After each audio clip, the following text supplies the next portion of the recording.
Est-ce que tu sais comment te défendre dans la rue en cas d'embrouille?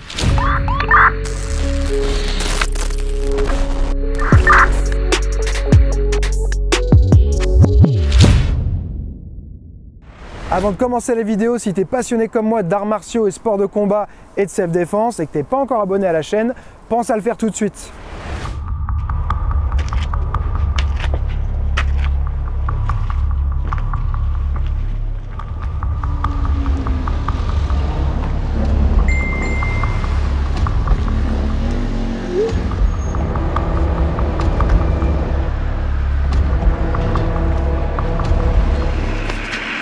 Hey, qu'est-ce qui t'arrive là? Oui, j'étais sur mon téléphone, je vous ai pas vu. Non, non, mais... Salut, bienvenue sur gregotte.com. Dans cette vidéo, on va parler de situations d'embrouille et je fais une bonne distinction avec les agressions. Pourquoi? Parce que quand on regarde comment se passe une agression aujourd'hui, il y a plein de vidéos sur YouTube, je mettrai des liens dans la description. On voit qu'en général, donc, les agressions, c'est par surprise et donc par définition, on ne peut pas y faire grand chose. Souvent, c'est des arrachés de téléphone à la volée, c'est des groupes de personnes qui attaquent sur une seule personne. Donc, il vaut mieux plutôt en fait coopérer d'une manière générale qu'essayer de se défendre. On peut entendre des témoignages dans les vidéos de personnes qui ont voulu se défendre et ça se termine en général assez mal pour elles. Donc, moi, la situation que je voulais plutôt présenter, c'est l'embrouille. Donc il y a plusieurs possibilités. Ça peut être notamment, je sais pas, un accident de la route ou quelqu'un qui a refusé une priorité. Les deux ils sortent de leur voiture, ils s'engueulent. Il y en a un qui s'énerve, qui envoie une grosse patate à l'autre. Là on a fait avec mon élève Quentin une autre situation où moi je suis absorbé par mon téléphone et puis on se bouscule et puis voilà, il y en a un qui n'a pas passé une bonne journée et qui s'énerve. Donc voilà, ça va plutôt être une situation d'embrouille parce que je ne crois pas en fait à la majorité des situations qui sont présentées dans les vidéos de self-défense où on voit quelqu'un qui arrive et qui commence à discuter et tout ça pour réellement agresser. Ça se passe plus du tout comme ça depuis très longtemps. Donc pour moi, ça ne me paraît pas cohérent si dès le départ, la situation elle est faussée, tout ce qui va suivre derrière pour moi c'est faussé également. Là, je suis sur mon téléphone et je fais exactement ce qu'il ne faut pas. J'ai la tête baissée, je suis absorbé par mon téléphone et j'ai pas du tout conscience de mon environnement. Et forcément, au bout d'un moment, je croise quelqu'un et on se bouscule sans faire exprès. Moi, tout de suite, je m'excuse, mais lui, il a passé peut-être une mauvaise journée, donc il est énervé pour n'importe quelle raison. Il s'est engueulé avec sa copine avant d'arriver. Je vois que tout de suite, il commence à être agressif, donc je range mon téléphone, mais je garde une main levée ici. Il vient, il est agressif, il me pousse. Tout de suite, je garde mes mains levées. Je ne me mets pas en garde, j'ai juste les mains levées.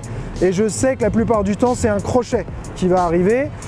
Le fait qu'il ait son pied gauche devant, ça m'indique que ça va être sans doute un crochet de la droite parce qu'on aime mieux frapper avec le bras qui est derrière. Donc, je suis prêt à voir ça arriver. Quand ça arrive, je vais protéger ma tête et descendre. D'accord? Donc, la protection, elle est là au cas où j'évalue mal la distance. Mais en réalité, l'objectif, c'est d'éviter l'attaque. Je lève en mettant mes mains derrière et je serre mes coudes pour bien me protéger. Donc là, comme ceci, je descends tout de suite, je ressors ma tête, je viens faire le tour de sa tête, le bras au-dessus et l'autre va passer en dessous. Je prends un gable grip qu'on appelle en lutte, donc paume contre paume sans les pouces, je serre et là je vais le ramener à moi en reculant et coller ma tête, comme ceci. Je le mets en déséquilibre, là je vais pouvoir facilement l'amener au sol ou tourner dans un sens pour essayer de le mettre sur le côté. Mon objectif principal, là je ne le fais pas pour pas salir Quentin, mon objectif principal c'est de pouvoir maîtriser la situation sans créer de dégâts, sans avoir à frapper la personne. Parce que comme je l'ai souvent dit, si par exemple on a une embrouille qui se passe dans son quartier, c'est quelqu'un qu'on est peut-être amené à recroiser et donc il ne va pas être à nous rechercher avec ses potes pour nous défoncer la gueule si on l'a amoché alors qu'on aurait pu simplement s'en aller.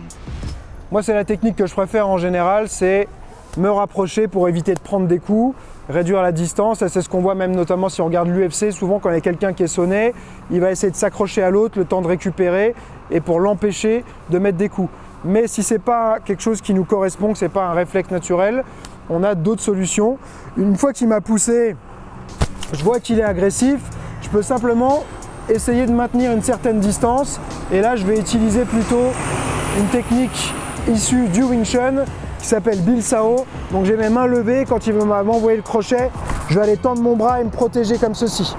si je veux pas aller au contact, je vais simplement reculer constamment, il va m'attaquer, je vais protéger et m'en aller tout de suite revenir, voilà. Et au bout d'un moment, bah, je vais essayer peut-être de me cacher derrière quelque chose, aller chercher l'assistance de quelqu'un, me réfugier dans un commerce, essayer de partir en courant, ça va dépendre de la situation, il y a plein de scénarios qui sont possibles, hein. Mais voilà, ça peut être une solution pour les gens qui ont peur de se rapprocher. Bien sûr qu'on peut aussi mettre des percussions, moi c'est pas ce que je recommande. Mais par exemple en Wing Chun, quand il va me faire ça, je suis là, je peux venir percuter directement, soit une paume, soit un coup à la gorge.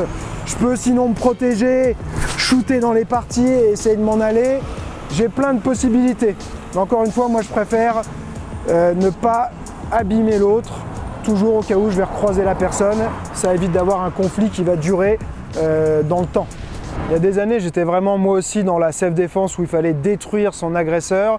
Mais j'ai vraiment changé d'avis sur ça parce que pour moi, aujourd'hui, le meilleur moyen de prendre des coups, c'est de prendre le risque d'en prendre en fait. Et donc, c'est de commencer à s'engager dans une bagarre dans la rue. Donc, la priorité, c'est toujours la fuite, essayer de désamorcer la situation le plus possible par le langage. Et ensuite, si on n'a plus le choix, ça va être de se défendre, mais pas forcément de percuter l'autre. Je sais que c'est une vision qui n'est pas partagée par tout le monde et que j'ai plusieurs experts de self-défense qui ne trouvent pas ça bien, que c'est une approche de lâche et tout ça, mais ça n'engage que moi et je pense que c'est aussi une question de tempérament. Moi j'ai évolué dans mon tempérament, je suis moins un petit peu tête brûlée qu'à une époque et je pense surtout à mon intégrité physique et à m'en sortir sans me faire blesser, sans prendre de risques. Donc voilà, moi c'est quelque chose qui me correspond bien et je pense que ça correspond à pas mal de personnes aussi, mais libre à chacun de ne pas être d'accord. Donc tu peux me laisser des commentaires ci-dessous, mais dans le respect, pas d'insultes. Si c'est si tu as quelque chose à me dire, dis-le de manière construite et argumentée, sinon ça ne m'intéressera pas. Et comme je dis toujours, celui qui croit savoir n'apprend plus, alors garde l'esprit ouvert.